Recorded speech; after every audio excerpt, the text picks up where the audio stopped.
같이 사도신경으로 신앙고백 고백하심으로 주일 예배를 시작하겠습니다.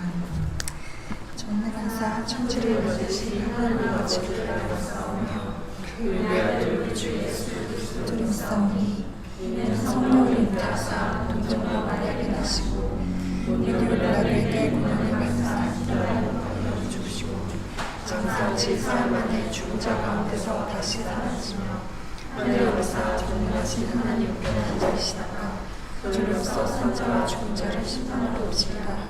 거룩한 공예와 성도가 서로 교통과 죄를 사하여 주신 것과 몸이 다시 사는 것과 영원히 사는 것을 믿사옵나이다.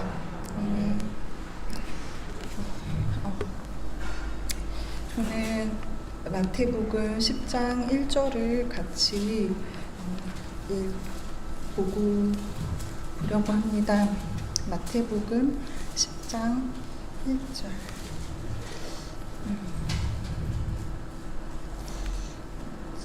제가 읽어보겠습니다. 예수께서 그 12 제자를 부르사 더러운 귀신을 쫓아내며 모든 병과 모든 약한 것을 고치는 권능을 주시니라. 아멘. 네. 제가 요즘 맨날 하는 게 자기 전이나 일어나서 이제 휴대폰에 스케줄을 확인하고 눈앞에 해야 할 것들을 거의 헤쳐나가듯이 바쁘게 살아가는 삶을 반복하고 있었습니다. 그러면서 이제 이거를 막 준비하다가 이거 끝나면 진짜 홀가분하고 행복하겠다 라고 하면서 이제 끝나면 진짜 끝나면 쉬어야지 막 이러다가 그렇게 이제 그러면 이제 또 그 다음 일정이 또 있어서 또 이렇게 하고 이렇게 겨우겨우 이제 넘어가고 이렇게 바쁘게 살면서 이제 나는 하나님의 은혜를 소중히 여기지 않는 저의 그 일상을 너무 내가 봐도 너무 심하다. 너무 부끄럽다 막 이러면서 이제 예배 인도를 준비하려고 또 겨우겨우 하나님께 나아가는 시간을 가졌는데 그냥 저한테는 이런 것도 다 너무 은혜인 것 같습니다. 일단 하나님 앞에 이렇게 막 거의 천방지축 같이 이렇게 나아가도 하나님 조용히 저를 돌아볼 수 있게 도와주시고 그러면서 이제 그 마태복음 10장 1절에 이제 권능이라는 단어를 이제 생각해 보게 되었는데 그러니까 제자를 파송하시면서 전도여행에서 그 다 무르익지 못한 제자들을 보내면서도 이렇게 엄청난 권능을 주셨고 또 저에게도 이미 주셨고 생명과 함께 다 주셨고 했는데 제 삶이 권능이 이 넘치는 그 하나님의 권능이 또 하나님의 성품이 잘 흘러가고 잘 내가 드러내고 있는가 너무 부끄러운 거예요. 말로는 정말 전도여행하는 제자들처럼 나의 삶을 간단하게 심플하게 살고 예수님 기뻐하시는 거에 관심을 동일하게 가지면서 이제 작은 순종도 하나님의 그 통로가 되는 매일매일 즐거운 삶을 살겠다 이렇게 해놓고서는 너무나 이제 어느 순간 명확한 사명과 명확한 삶의 목적에 너무나도 흐리멍텅하게 살고 있었던 제 자신을 좀 깨닫게 해주셨습니다. 그래서 예배로 나아가면서 다시 한번 깊이 회개하고 그런 시간을 가졌는데 오늘 그래서 같이 혹시 우리 마음에 또 하나님 주신 귀한 사명 우리가 탐나서 가질 수 없는 너무나 귀한 사명을, 아름다운 삶을 주셨다는 거를 이렇게 약간 이제 흐지부지 된 일상을 살았더라도 이 순간 그 삶을 기억하는 예배자로 하나님께 나아갈 수 있게 기도했으면 좋겠습니다. 그래서 하나님, 그 권능이 우리에게 주어진 것을 알고 그것을 즐겨 사용하고 또 언제든지 명확하게 깨어서 아침마다 하나님 앞에 나아가는 저희들 될 수 있게, 하나님 정말 너무 죄송합니다. 그러나 주님, 다시 한번 격려해 주신 주님 앞에 다시 힘을 내요. 또 용기를 내요. 주님의 그 사랑 앞에 의지하고 또 주님의 보혈에 의지하여 예배하고 또 찬양하고 주님을 높이고 주님의 그 사명을 또 귀하게 기쁘게 또 간직하기 원합니다. 이 시간 우리 예배하는 모든 사람들의 마음 가운데 주님 성령으로, 은혜로, 생명으로 가득 채워주시옵소서.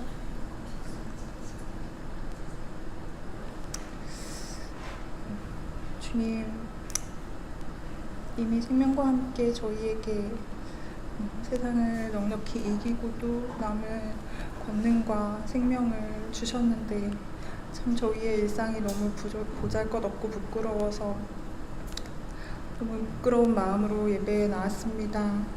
주님, 불쌍히 여겨주시고 긍휼히 여겨주시고 이 시간에 하나님의 사랑과 보혈에 의지하여 나아가는 이 마음이 다시 한번 하나님 앞에 제대로 다루어지고 진실하게 하나님 앞에 우리 자신을 돌아보고 깊이 예배로 나아갈 수 있도록 도와주시옵소서. 예수님만 의지합니다. 예수님의 이름으로 기도드렸습니다. 아멘.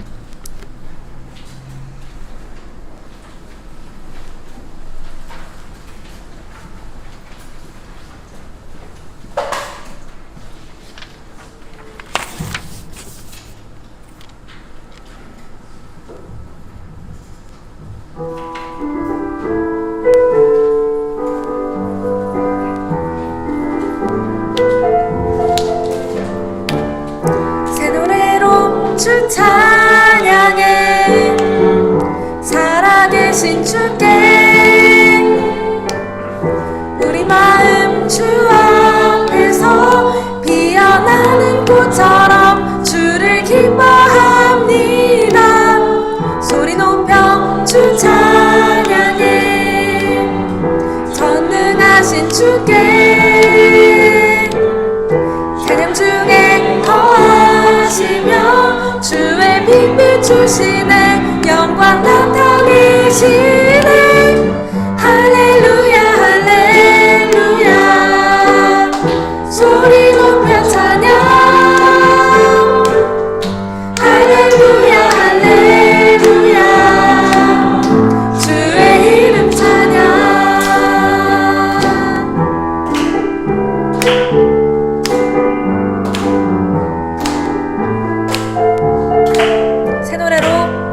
새 노래로 주 찬양해 살아계신 주께 우리 마음 주 앞에서 피어나는 꽃처럼 주를 기뻐합니다.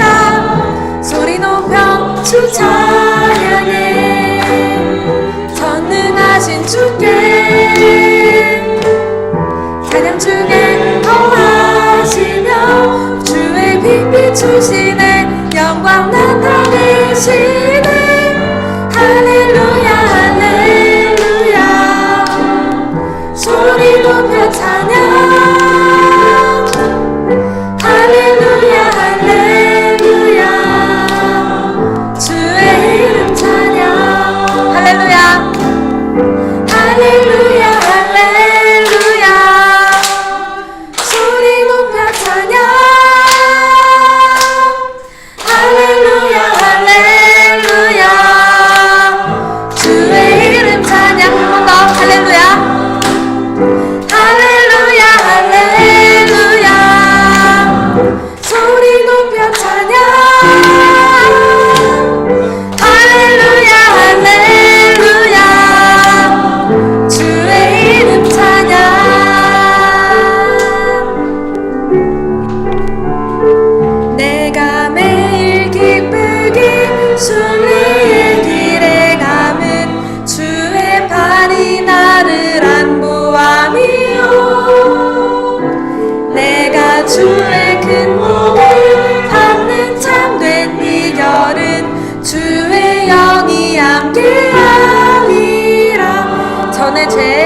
전에 죄에 빠져서 평안함이 없을 때 예수 십자가의 공로 힘입어 그 발 아래 엎드려 잠든 평화 얻음은 주의 영이 함께함이라. 성령이 계시네. 할렐루야 함께하시네. 좁은 길을 걸으며 밤낮 기뻐하는 것 주의 영이 함께하리라. 나와 동행하시고 모든 염려하시니 나는 숲의 새와 같이 기쁘다.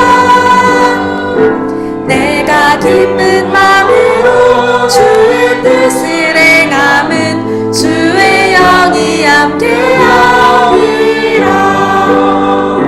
성령이 계시네.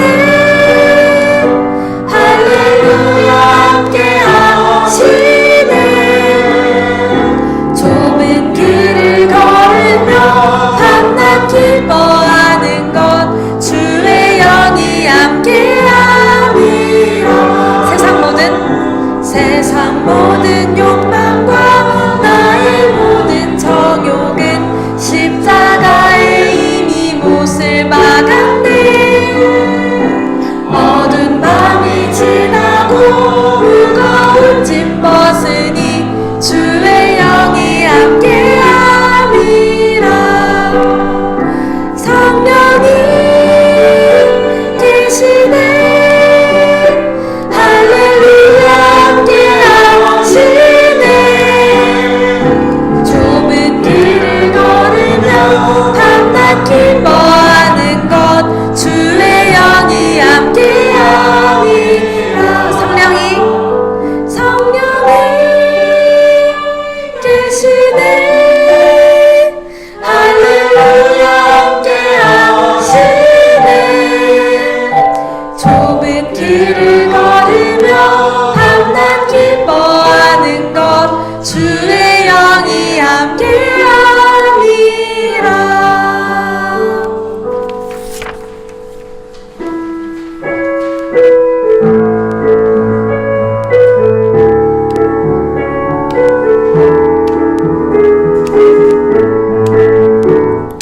지금은 엘리야 때처럼 주 말씀이 선포되고 또 주의 종 모세의 때와 같이 언약이 성취되네.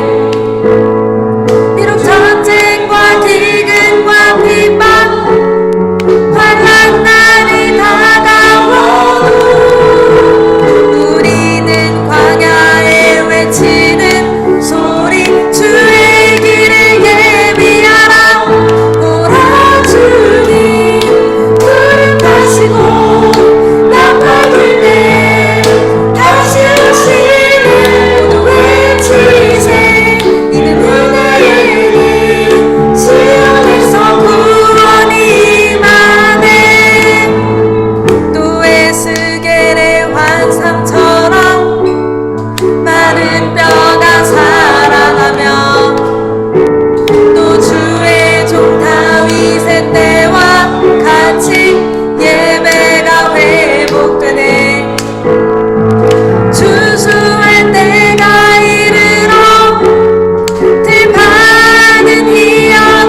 예배를 받으시기에 합당하신 하나님 아버지, 우리가 주님의 이름으로 모여서 함께 주님을 예배하고 찬양할 수 있도록 인도하여 주신 것 감사드립니다.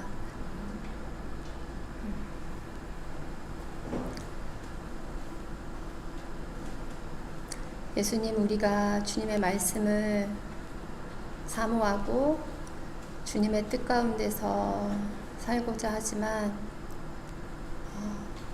우리의 중심에 또 내 뜻과 나의 바람으로 주님의 말씀을 듣지 못하고 주님이 가까이 오시는 것을 허락하지 않는 그런 모습도 많이 있음을 고백합니다. 주님 앞에 진실되고 주님 앞에서 정직한 모습으로 아버지 서며 주의 말씀이 나의 발에 비치고 길을 인도하심을 아버지 입술의 고백과 마음의 중심의 태도가 우리의 삶 가운데 주님 생명되도록 예수님 도와주시고 인도하여 주시기를 기도합니다. 주님, 명신교회에서 하반기에 들어서 많은 계획들을 가지고 있습니다. 주님, 그 계획이 어떤 행사가 아니라 주님 안에서 하나가 되고 주님, 하나님을 사랑하는 것처럼 내 이웃을 내 몸과 같이 사랑하시라고 말씀하시는 그 말씀이 아버지 교회와 우리들의 가정과 직장과 아버지 우리의 삶 가운데 아버지 말씀이 생명이 되어서 정말 역동적으로 살아낼 수 있도록 예수님 도와주시고 인도하여 주시기를 기도합니다. 예수님, 간절히 기도하기는 우리들의 마음이 가난해지고 아버지 깨어져서 아버지 늘 주님의 말씀 앞에서 교정되고 아버지 다시 주님께 나아갈 수 있는 은혜를 구합니다. 이 시간 주의 말씀을 들을 때에 하나님의 그 풍성하시고 은혜로우시고 넉넉하신 그 주님의 성품을 아버지 이 시간 우리의 예배 가운데 주님 임하여 주시고 주님 축복하여 주시고 그래서 우리들의 시선이 오직 주님께로 향해서 하나님 그 믿음의 여정을 걸어갈 수 있는 은혜와 힘을 주님 주시기를 기도합니다. 예수님의 이름으로 기도합니다. 아멘.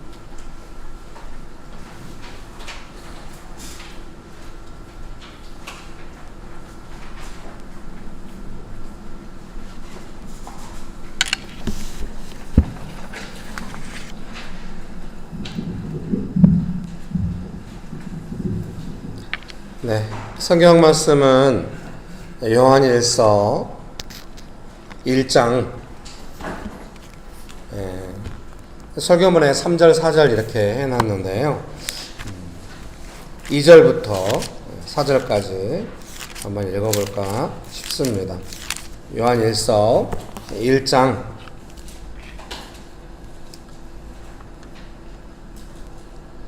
2절부터 4절까지 읽어드리겠습니다. 요한일서 1장 2절에서 4절입니다. 이 생명이 나타내신 바 된지라 이 영원한 생명을 우리가 보았고 증언하여 너희에게 전하노니 이는 아버지와 함께 계시다가 우리에게 나타내신 바 된 이시니라. 우리가 보고 들은 바를 너희에게도 전함은 너희로 우리와 사귐이 있게 하려 함이니 우리의 사귐은 아버지와 그의 아들 예수 그리스도와 더불어 누림이라. 우리가 이것을 쓰면 우리의 기쁨이 충만하게 하려 함이라. 아멘. 좋으신 예수님 은혜를 베풀어 주셔서 감사합니다. 예수님만을 간절히 의지합니다. 성령 하나님 충만하게 역사해 주셔서 감사합니다. 예수님의 이름으로 기도합니다. 아멘.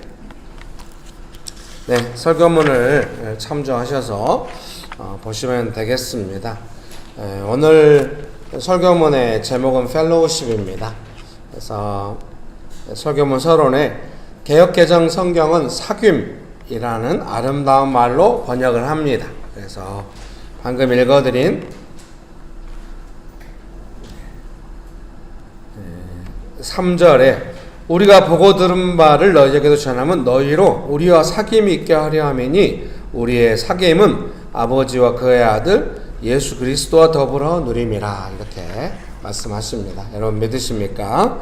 그래서 사귐이라는 아름다운 말로 개역개정 성경을 번역을 하고요. 헬라어로는 원어로는 코이노니아 이렇게 많이 들어보셨죠? 네, 제발 들어봐요. 예.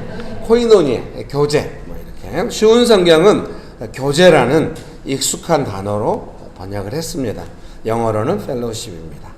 주석은 그리스도인들의 사귐은 교제는 펠로우십은 성령을 통해 그리스도 안에 있는 공동의 생명에 참여하는 것을 의미한다. 그 사귐은 믿는 자들을 서로 묶어준다. 그러나 중요한 것은 그 사귐이 또한 그들을 하나님과 묶어준다는 것이다. 라고 코이노니아, 펠로우십, 교제, 사귐을 이렇게 해석해서 우리에게 설명해 주고 있습니다. 여러분 믿으십니까? 설교문 1번 읽어드릴게요. 요한일서 1장 5절에서 7절 말씀 같이 한번 읽어볼까요? 요한일서 1장 5절에서 7절입니다. 같이 한번 읽어보겠습니다. 혹시 유튜브로 예배드리시는 분들도 성경을 찾았으면 같이 읽어봅시다. 시작! 우리가 그에게서 듣고 너희에게 전하는 소식은 이것이니 곧 하나님은 빛이시라. 그에게는 어둠이 조금도 없으시다는 것이니라. 만일 우리가 하나님과 사귐이 있다 하고 어둠에 행하면 거짓말을 하고 진리를 행하지 아니함이 이거니와 빛 가운데 계신 것 같이 우리도 빛 가운데 행하면 우리가 서로 사귐이 있고 그 아들 예수의 피가 우리를 모든 죄에서 깨끗하게 하실 것이요. 아멘. 네. 여러분 믿으십니까? 그래서 예수님을 믿고 이제 예수님과 교제, 코이노니아, 사귐, 교제가 펠로우십이 있다는 것이잖아요. 우리의 펠로우십, 교제는 그냥 사람들만 하는 교제가 아니라 먼저 하나님과 교제를 하고 또 성도들과 함께 교제하고 이런 내용인 것이죠. 여러분 믿습니까? 예, 그래서 하나님과 교제하는 사람, 코이노니아가 있는 사람, 펠로우십이 있는 사람은 어떤 사람인가? 빛 가운데 하나님은 빛이시고 어둠이 조금 더 쓰시기 때문에 그는 빛 가운데 사는 사람이다 이렇게 말씀하시는 겁니다. 믿습니까? 네. 그러면은 제가 쉬운 성경으로 이 부분을 한번 읽어드리겠습니다. 요한일서 1장 5절에서 7절 말씀 제가 한번 읽어드리겠습니다. 5절 6절 5절에서 7절까지 읽어드리겠습니다. 우리가 그리스도께로부터 듣고 여러분에게 전하려고 하는 말씀은 하나님은 빛이시며 그분께는 전혀 어둠이 없다는 것입니다. 여러분 믿으십니까? 그렇기 때문에 만약 우리가 하나님과 사귐이고 있다고 말하면서 여전히 어둠 가운데 살고 있다면 우리는 거짓말쟁이이며 진리를 따라 살고 있지 않는 것입니다. 하나님께서 빛 가운데 계시기에 우리 역시 빛 가운데 살아야 합니다. 우리가 빛 가운데 살게 되면 서로 교제하게 됩니다. 또한 하나님의 아들이신 예수 그리스도의 피가 우리의 모든 죄를 깨끗이 씻어주실 것입니다. 그럼 여기서 한 가지 의문은 남습니다. 어둠이 도대체 무엇인가? 네. 하나님과 사귐이 있다고 하는 사람은 빛 가운데 하나님은 빛이시고 어둠이 조금도 없으시기 때문에 하나님과 교제가 있는 사람은 또 다른 사람과 교제가 있는 사람은 빛 가운데 살고 어두움 가운데 살지 않는다는 것인데 그러면 그 어두움은 무엇인가? 네. 요한일서 2장에 이렇게 말씀하십니다. 요한일서 2장 9절에서 10절 말씀 제가 쉬운 성경으로 읽어드릴게요. 나는 빛 가운데 있습니다 라고 말하면서 자기 형제를 미워하면 그는 여전히 어두움 가운데 사는 사람입니다. 자기 형제를 사랑하는 사람만이 빛 가운데 살고 있는 사람이며 그런 사람은 다른 사람들을 잘못되게 하는 일이 없습니다. 아멘. 믿으십니까? 그래서 빛 가운데 살고 있다는 것이 무엇이고 어둠 가운데 살고 있다는 것이 무엇이겠습니까? 오늘 분명히 요한일서 2장은 말씀하시기를 어둠 가운데 있다는 것은 형제를 미워하는 것입니다. 빛 가운데 있다는 것은 형제를 사랑하는 것입니다. 그래서 하나님과 교제가 있다고 하는 것, 펠로우십이라고 하는 것은 하나님과 교제를 하고 하나님과 교제를 하기 때문에 또한 성도들과 함께 교제를 하고, 그래서 빛 가운데 살고, 빛 가운데 산다고 하는 것은 무엇입니까? 하나님을 사랑하고 하나님의 사랑을 받고 또한 성도들을 사랑하고 성도들의 사랑을 받는. 그런데 여기서 간혹 또 어두움 가운데 있을 수가 있겠는데, 그 어둠이라고 뭔가 하면 다른 성도들을 미워하는 삶을 살고 있다면 그것은 아직 어두움 가운데 있는 것이다. 네, 막 어떤 사람이 나는 빛 가운데 있고 어두움이 전혀 없다, 그런데 누군가를 미워하고 있다고 한다면 그것은 진실이 아니다, 이렇게 성경이 말씀하시네요. 그래서 우리가 여기서 한 발 물러서서 진실하지 않기로 결정하면 안 되겠죠. 나는 막 빛 가운데 살고 있다고, 막 조금 더 어둠이 없다고, 막 나는 사랑한다고 막 이렇게 거짓말하지 말아야지. 그러니까 누구를 조금 미워하더라도 좀 숨기고 사랑한다고 말하지, 아니 빛 가운데 살고 있다고 말하지 말자, 이렇게 가면 안 되겠죠. 축복합니다. 네, 도움이 안 되나요? 그래서 오늘은 설교 전에 펠로우십이 뭔지 아시겠죠? 그러니까 펠로우십은 하나님과 교제하고 성도들과 교제한다, 단순히 이 내용에 머무는 것이 아니라 요한일서가 말한 의도는 보다 본질적인 의도는 후반부에 있는 것이죠. 교제가 당연히 우리가 다 동의하죠. 교제가 있겠지. 근데 그 교제라고 하는 것, 펠로우십이라고 하는 의미는 뭐냐면 다른 사람을 미워하지 않고 사랑하는 것이다. 거기에 의미가 있다. 그것이 교제가 있는 삶이고 빛 가운데 사는 삶이다. 한마디로 말하면 미워하지 말라, 뭐 이런 의미로 이해가 됩니다. 그런데 그것을 하나님과 교제, 그 펠로우십을 들어서 이렇게 설명하고 있는 것입니다. 여러분 축복합니다. 그러니까 이 성경 요한일서 말씀을 근거로 해서 우리가 바라본다고 한다면은, 교제, 펠로우십을 바라본다고 한다면은 뭘 바라봐야겠습니까? 우리 안에는 이 요한일서가 염려하고 걱정하고 기대하고 소망하는 바대로 우리의 펠로우십을 잘 안 바라봐요. 우리가 우리의 삶에 바라보는 펠로우십의 대부분은 뭐냐면은, 오늘 설교는 잠깐 언급했습니다만은, 내가 원하는 사람과 만나고 내가 원치 않는 사람과 안 만나고, 이렇게 우리에게는 교제라는 것이 본능적으로 본성적으로 자리 잡혀 있다고 하는 것입니다. 그 교제라고 하는 개념을 오늘 요한일서가 말씀하시는 이 펠로우십, 이 교제라는 내용으로 새롭게 할 필요가 있겠습니다. 그래서 요한일서가 말씀하시는 이 거룩한 삶, 예수님 믿는 거룩한 삶, 왜냐하면 어둠, 죄, 사망, 이거는 누군가를 미워하는 것이기 때문에 누군가를 미워하지 않고, 누군가 별로 안 미워해, 별로 안 미워할 수 있겠죠. 그러나 내 안에 교제라는 관점이 내가 좋아하는 사람과 만나고 내가 미워하는 사람과 안 만나고 이런 정도로 가지고 있다고 한다면은 미워해 왔을 가망이 높고, 앞으로도 여전히 내가 원치 않는 사람은 미워할 가망이 높은 상태로 있는 것이고, 그럼으로써 성경이 말씀하시는 교제, 펠로우십의 의미는 뭐냐면, 네가 미워할 만한 사람에 대해서 네가 빛 가운데 사는 사람으로서 어떻게 하겠냐, 뭐 이런 질문이라고 할 수가 있겠습니다. 이런 도전이라고 할 수가 있겠습니다. 여러분, 그런 은혜가 가득하게 되시기를 주님의 이름으로 축복합니다. 그래서 우리에게 있어서 이 펠로우십, 교제라는 의미를 새로운 개념으로, 성경적 개념으로 요한일서가 말씀하시는 빛 가운데 사는 삶의 개념으로 정립하기 위해서 그럼 우리가 무엇을 해야 할 것인가 할 때, 첫 번째는 아마도 이 펠로우십, 교제라고 하는 것은 내 안에 있는 본성적으로 누군가를 미워할 만한 그 미움을 다룬다라고 하는 내용이 있겠습니다. 그래서 여러분이 신앙생활을 열심히 하시고 신앙생활을 잘 하신다고 한다면, 내가 미운 사람이 생겼을 때 나는 어떻게 할 것인가가 반드시 신호등처럼 켜 있어야겠습니다. 네.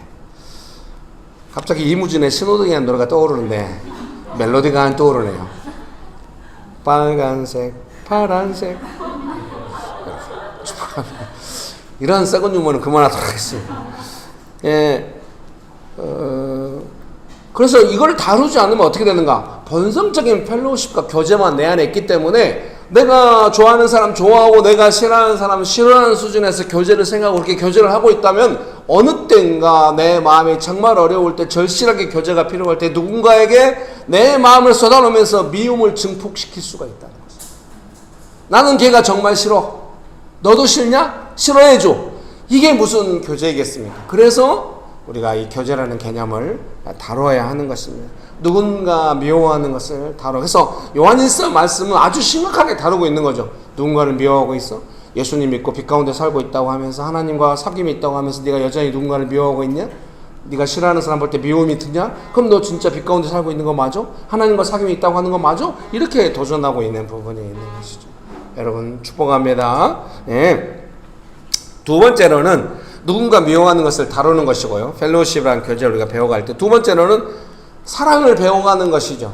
그러니까 내 안에 나 사랑이 있어. 누군가 내가 좋아하는 사람도 있고 내가 사랑하는 사람이 있어. 잘하셨습니다. 그런데 성경이 말씀하시는 사랑이란 게 뭐겠습니까? 사랑할 만한 사람 사랑하고 미워할 만한 사람 미워하고 이런 게 아닌 것입니다. 펠로우십이라는 것 자체가 좋아할 사람 좋아하고 교제할 사람 교제하고 미워할 사람 이렇게 미워하면 그건 빛 가운데 있는 삶이 아니다 이렇게 말씀하시기 때문에 결국 우리가 배워야 될 사랑이라고 하는 것은 무엇이냐면 나에게 어두움 가운데 들어가게 만드는 그 미워할 만한 사람을 향하여 나의 미움을 다루면서 사랑을 배워가는 것, 그것이 사랑을 배워가는 것이며 여러분 믿습니까? 오늘 설교문에도 나옵니다만 제가 짧은 릴스를 보다가 어떤 아이 엄마가 애를 안고 있으니까 이제 자막에 나와요. 7개월 된 아이를 엄마가 막 안고 있는데 봐도 컨디션이 안 좋아 보여요. 이제 아마 자기가 요즘은 젊은 부부들이 애를 기르면서 집안에 영상을 많이 틀어놓나 봐요. 애가 위급한 상황에 놓이지 않게 하기 위해서 그런 영상들이 올라오는데 엄마가 애를 막 안고 있는데 거기 자막에 자기가 열이 40도라는 거야. 나 열이 40도고 너무 아픈데 애를 안고 있으니까 이제 육아가 너무 힘든 거죠. 근데 7개월 된 아이가 엄마를 이렇게 쳐다보고 있다가 그 쪽쪽이라고 하죠. 그걸 빼고 엄마한테 주는 거예요. 엄마가 슬퍼하는 것 같으니까. 엄마가 그걸 보고 막 웃어요. 그러면서 그 댓글에 얘가 자꾸 나한테 준다고. 그러니까 엄마가 이제 잠깐 웃었어요. 얘가 엄마가 좋아하는 걸 보고 막 더 빼서 막 자꾸 주는 거예요. 마지막 댓글이 뭐냐면 아이를 기를 때는 엄마는 아파서도 안 된다. 뭐 이런 내용으로 써 있는 걸 보고 되게 감동을 받았어요. 왜 제가 감동을 받았겠습니까? 그것이 사랑이거든요. 사랑은 십자가의 사랑입니다. 예수님께서 우리를 사랑하셔서 십자가를 지셨습니다. 네. 사랑이 왜 십자가 사랑일까? 예수님이 돈 엄청 쓰시고 권능 엄청 행하시고 은혜 왕창 받고 삶의 문제 다 해결되고 그것이 사랑 아닐까? 어째 십자가를 지셔? 좀 권능을 쓰시지. 성경은 그렇게 안 해요. 예수님은 우리를 사랑하셔서 십자가에 피 흘려 고난을 당하셨다. 그러니까 예수님의 사랑을 배우려면 그 어머니처럼 열이 40도가 오르고 자기 몸도 성취하는데 애를 안고 있을 때 그 아이가 엄마한테 7개월 동안 사랑을 배웠나 보죠. 사람은 너무 놀라워. 그런 면에서 7개월밖에 안 된 아이가 엄마를 사랑을 받았습니다. 사랑은 그렇게 생기는 거죠. 그래서 아마도 우리의 삶에 어떤 일이 발생했을 때 그 시간은 우리가 사랑을 배우고 있는 시간이거나 사랑을 주고 있는 시간이거나 그럴 가망이 높은 것입니다. 여러분 축복합니다. 그래서 펠로우십을 통하여 사랑을 배우는 것입니다. 미움을 다루고 사랑을 배우고 그 다음에 세 번째로는 관계의 여력 제가 이렇게 써놨는데요. 그 엄마가 자기 몸이 40도나 열이 나면서 7개월 된 아이를 안고 있을 때 다른 거에 신경 쓸 여력이 있겠습니까? 다른 관계에 신경 쓸 여력이 없어요. 그래서 보통 엄마들이 힘들다고 하거든요. 관계에 여력이 없어. 관계에 여력이 없단 말은 무슨 말입니까? 그만큼 그 아이를 기르는 것에 집중되어 있다. 아이를 사랑하는 것에 집중되어 있다. 사랑하는 성도님 여러분, 우리가 예수님의 사랑을 받고 예수님 사랑하고 다른 사람 사랑하고 다른 사람의 사랑을 받으면서 펠로우십을 진심으로 해갈 때 사실은 다른 거에 관계에 여력이 없는 경우가 많아요. 제가 명신교회 담임 목사라서 관계에 여력이 없습니다. 뭐 어디서 누구 만나고 돌아다니진 않아. 그러면 여러분이 그러실 거예요. 네가 본래 그런 사람이라는 걸 우리는 알고 있다. 너는 생각보다 낯가림이 심하고 아이들아. 나는 성도들도 잘 안 만나잖아. 그래서 제가 수요 기도회를 통하여 도시에 나가서 성도들의 삶에 근처로 나서 만나지 않으면 평생 목회도 안 만날 것 같은 그런 사람들도 있는 것 같아요. 정말 잘한 것 같습니다. 가서 만나고 같이 기도하고 너무 좋은 것 같습니다. 딴 사람 잘 알고 그리고 유월에도 제가 인스타를 하는데 죄송합니다. 정말 교만한 것 같아요. 팔로잉을 하나도 안 해. 그래도 착한 사람들이 무려 40몇 명이 저한테 팔로우를 해줬어요. 팔로잉 절대 안 합니다. 그래서 아주 불균형해요. 제 인스타는. 팔로워 40몇 명, 팔로잉 제로. 제가 팔로잉도 안 했는데 가끔 팔로잉 했다고 뜨는 경우가 있어요. 누군가 막 제 와서 뒤져봤는지 떠요. 그 사람이 누군지 확인해보면 제가 팔로우 했다고 떠있어요. 그래서 얼른 지워버려요.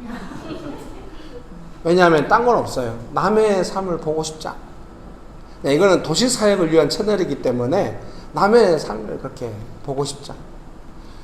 그냥 관심이 없다 이런 개념이라기보다는 여력이 없어.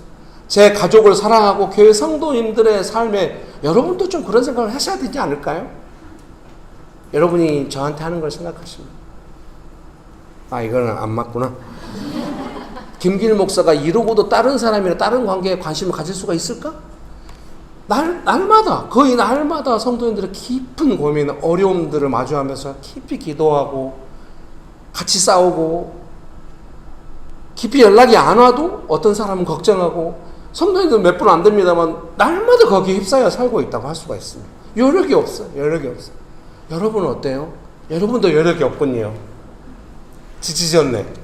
어디서 목회하시나?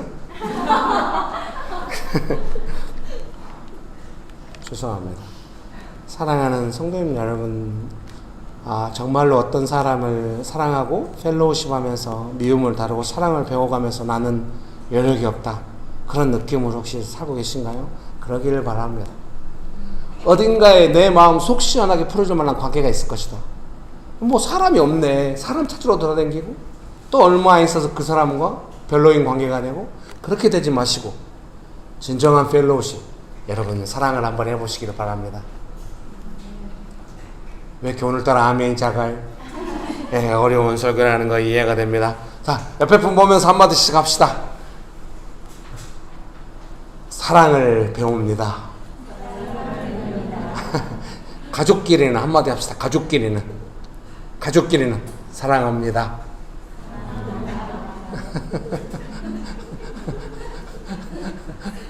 아니, 이거는 가족끼리만 사랑합니다 말하는 것이 아니라, 뭔 말인지 알겠죠? 내가 너 때문에 사랑을 배우고 있어. 결코 내가 낙담하거나 포기하지 않고 너를 사랑할 거야, 뭐 이런 의미죠. 여러분 축복합니다. 네. 여기도 제가 이렇게 적어놨네요. 사랑은 관계에 어떤 영향을 미치는가, 이렇게 적어놨어요. 저희 아이가 셋째가 지금 초등학교 3학년인데요. 정말 군대 다시 간 것 같은 느낌들이 있어요. 더 힘든 군대 간 것 같은.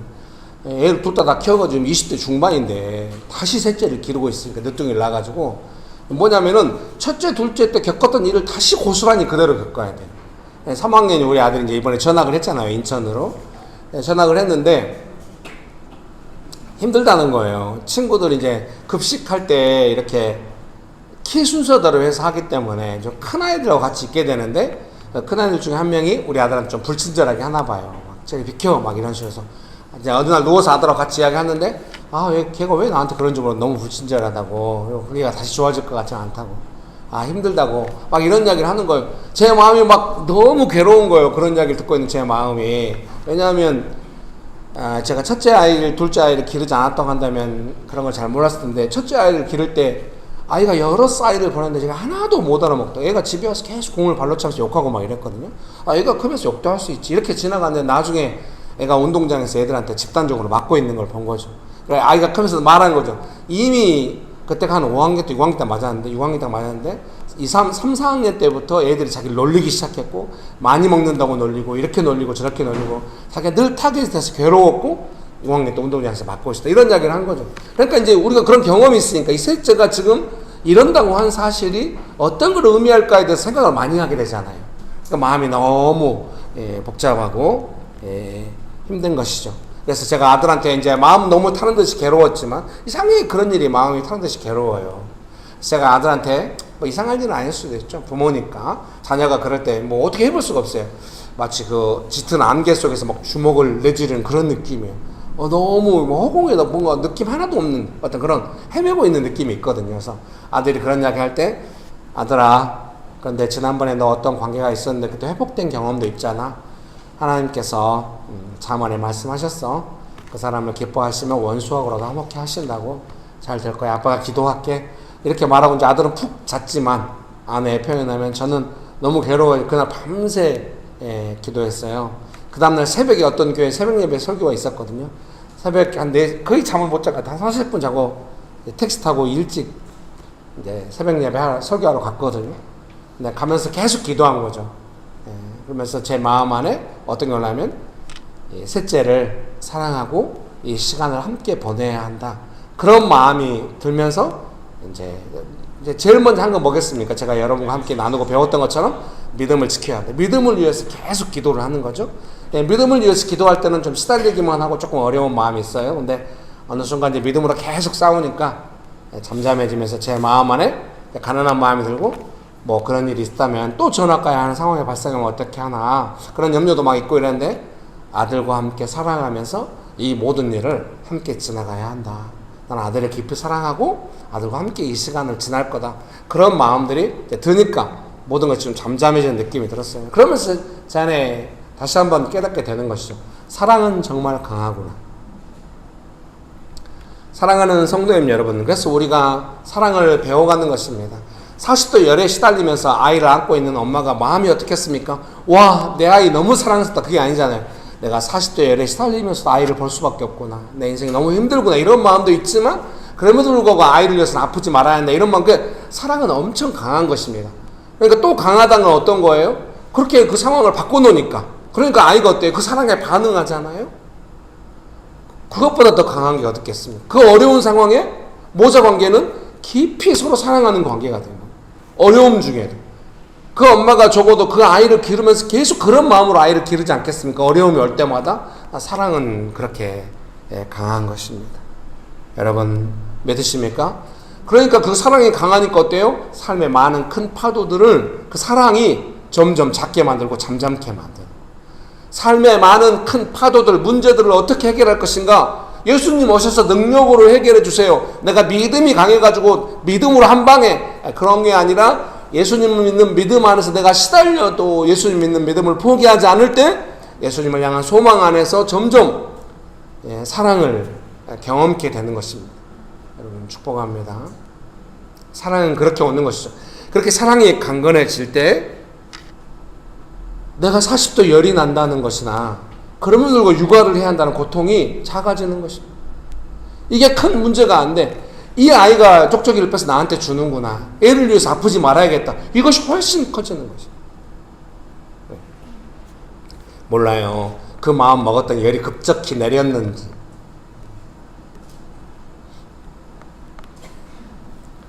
근데 40도 열이 나는 가장 먼저는 그 사랑이 아이를 통해 받은 그 사랑이 또 엄마의 사랑이 40도 나는 열이 자신을 그러면서 육아를 해야 한다는 그 처량함이 사라지겠죠.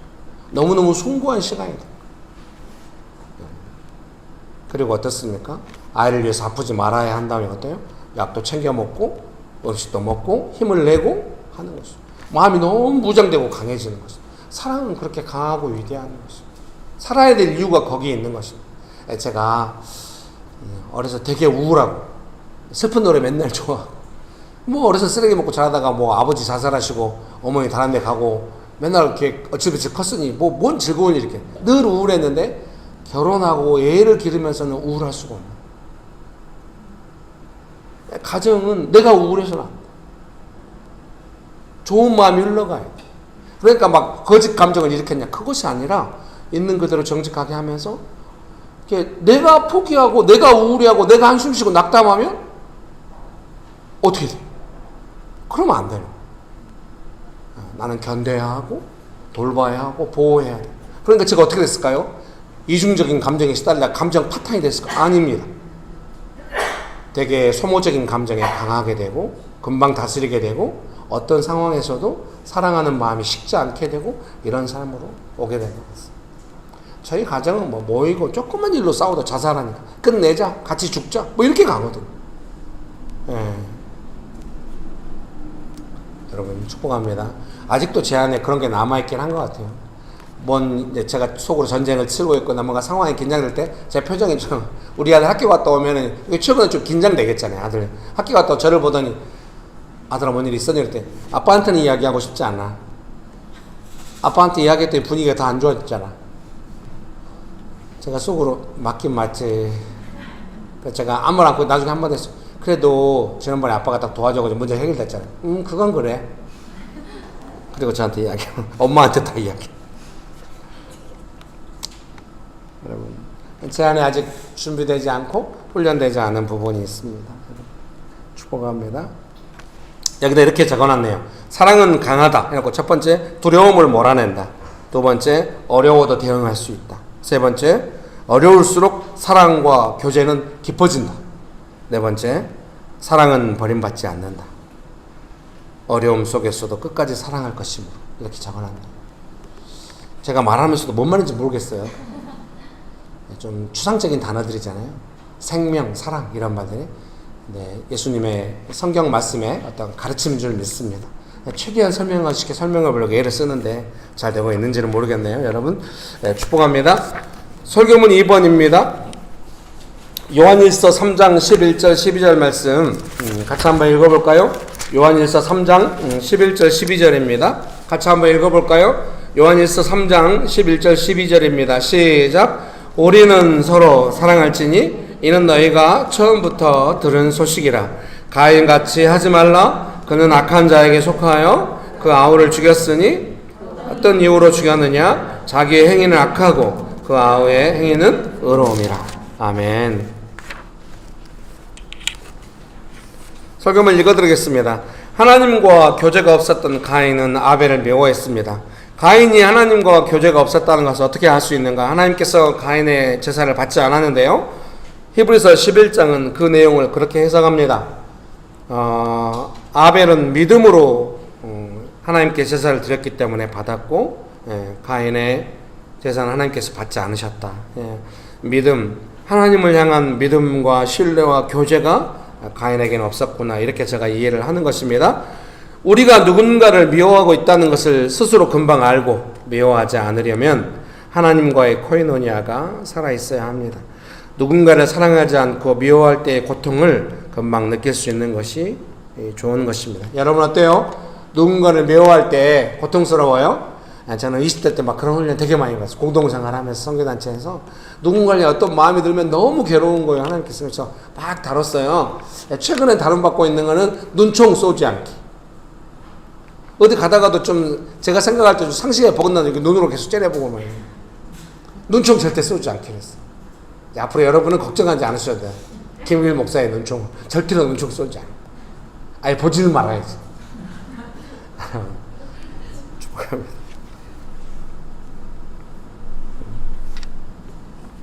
여기 보시겠습니까? 미움, 사랑 이렇게 명백하게 구분돼가지고 사랑만 있고 미움 없고 미움만 있고 사랑만 있고 이럴까요? 성경은 말씀하시는 예수님 믿고 예수님과의 거룩한 교제가 있음에도 불구하고 형제를 미워한다면 안 된다. 그러니까 네가 예수님 믿고도 형제를 미워함이 있으면 그걸 다뤄야 한다. 이런 말씀 아니겠습니까? 예수님 믿고 예수님의 사랑을 알고 내가 다른 사람 사랑할 때도 있지만 내가 어떤 경우에 미워하는 경우가 생기면 그거를 민감하게 느끼고 다뤄가서 그 부분에 사랑하는 삶으로 바뀌도록 고면하는 거 아니겠습니까? 여러분 그렇게 하기 원하십니까? 여러분도 누군가에 대해서 미워할 때가 있죠? 그렇죠. 여러분 거기에 끝까지 다행입니다. 여러분은 미워하는 여러분이 눈총 쏘는 저를 판단하면 안 되죠. 미안합니다. 뭐 그런 설교를 괜히 해놓고 또 제가 여러분에게 이렇게 말하겠습니다. 제 잘못입니다. 오늘 설교가 산으로 가고 있습니다. 여러분 축복합니다. 누군가를 사랑하지 않고 미워할 때의 고통을 금방 느낄 수 있는 것이 좋은 것입니다. 내 마음대로 좋아하고 내 마음대로 미워하는 삶이 아니라 하나님을 사랑하고 다른 사람을 사랑하는 삶입니다. 미워하는 마음의 고통을 금방 느끼고 하나님 앞에 정직한 사람은 진정으로 사랑할 수 있는 사람입니다. 설교문 결론 읽어드릴게요. 우리 삶에서 미움은 너무 쉽게 일어납니다. 미워하고 갈등을 겪다 정리하고 또 새로운 사람을 찾고 이런 일이 반복됩니다. 관계 맺는 것을 두려워하기도 합니다. 지난 경험을 근거로 자칫 악연이 될 것을 염려합니다. 하나님과 교제를 신실하게 지키고 다른 사람과의 교제도 신실하게 지켜가야 합니다. 그것이 빛 가운데 사는 삶입니다. 여러분 그런 은혜가 가득하게 되시기를 주님의 이름으로 축복합니다. 기도하기 원하십니까? 나는 어떤 특정한 상황에 미워하는 마음이 있다는 걸 내가 알고 있고 지금 그런 마음이 있다. 자리에서 일어나서 기도합시다. 정직하시군요. 잘하셨습니다. 여러분 그 마음을 예수님께 올려드리면서 회개하기 원하십니까?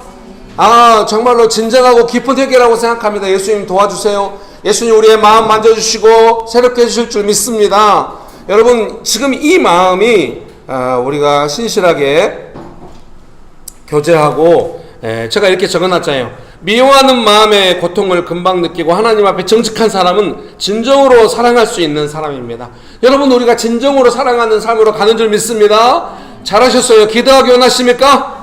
네, 기도합시다. 하발라 나라 일리 알리발라 힐리빌리 발라발라발라. 여러분 기도하십시오. 정직하게 은혜를 구하시면서 기도하십시오.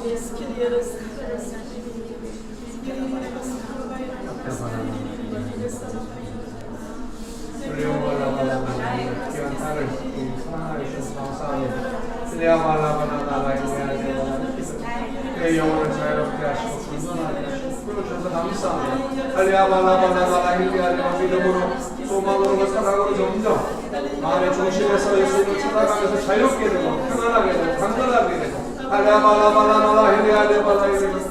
여러분 사랑은 강한 것입니다. 우리가 사랑으로 나아가는 줄 믿습니다. 여러분 기도하십시오. 홀리오발라발라날라 힐리알리발라 힐리벨리발라발라발라리오 할리아발라발라날라 힐리알리발라 힐리발라. 사랑하는 성도님 여러분, 십자가의 사랑이 무엇인지 아시겠죠? 감정적인 것이 아니고 내 마음에 맞는 개념이 아닌 것입니다. 40도 고열에 시달리는 엄마가 아이를 안고 있는 것처럼 뭔가 마음이 복잡하고 시달림에도 불구하고 사랑을 경험하는 것입니다. 그 사랑이 모든 것을 다스리고 이기는 것이 사랑인 것입니다. 이해되시죠? 이 시간에 기도하실 때 예수님의 사랑을 충분히 받았습니다. 예수님의 사랑은 십자가의 사랑입니다.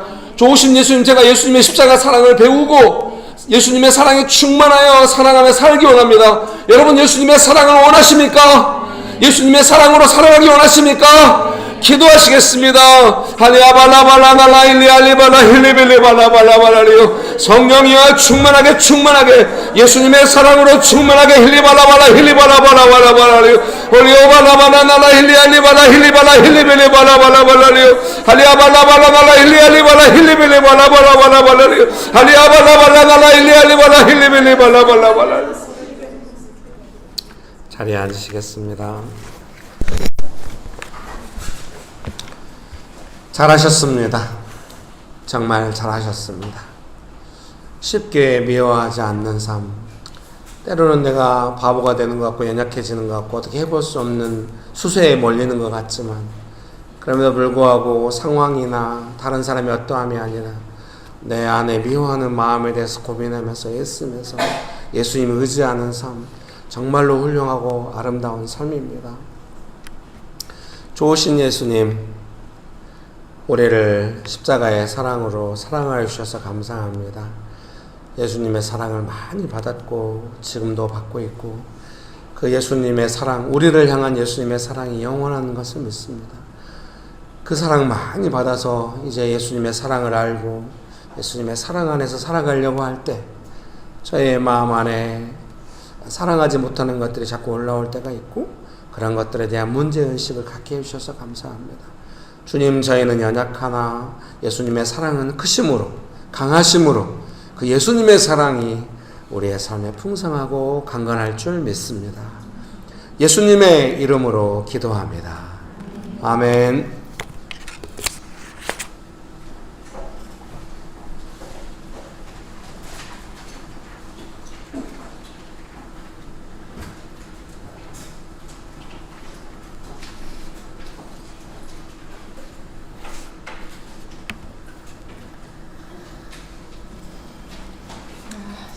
살아계신 하나님, 오늘도 저희 예배를 기뻐 받아주시고 언제나 채우심의 은혜 가운데 각자의 형편대로 예물 드릴 수 있음에 감사드립니다. 예배를 통해서 주님의 사랑을 배우고 그 사랑을 전하기를 원합니다.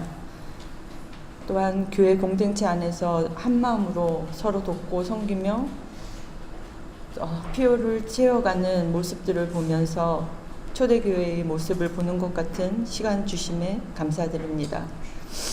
저희 섬김의 지경이 더욱 넓어지고 예수님의 풍요한 마음이 저희의 마음이 되도록 축복하여 주시기를 소망합니다.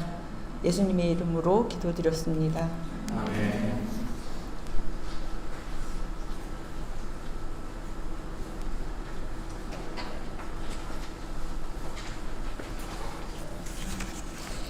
예배 안내 드리겠습니다.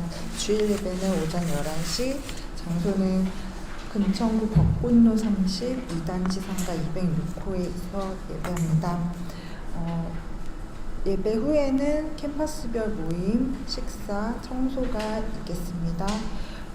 묵상 모임을 도시사역 묵상 모임이란 이름으로 온수, 용산, 양재, 서해안, 상암, 상봉, 판교, 여의도 등등에서 하고 있고, 또 캠퍼스별로 교회 중에서 진행되고 있습니다.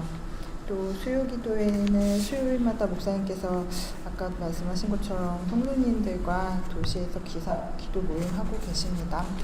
다음 주는 운영위원 회의를 할 예정입니다. 기억해 주시기 바랍니다.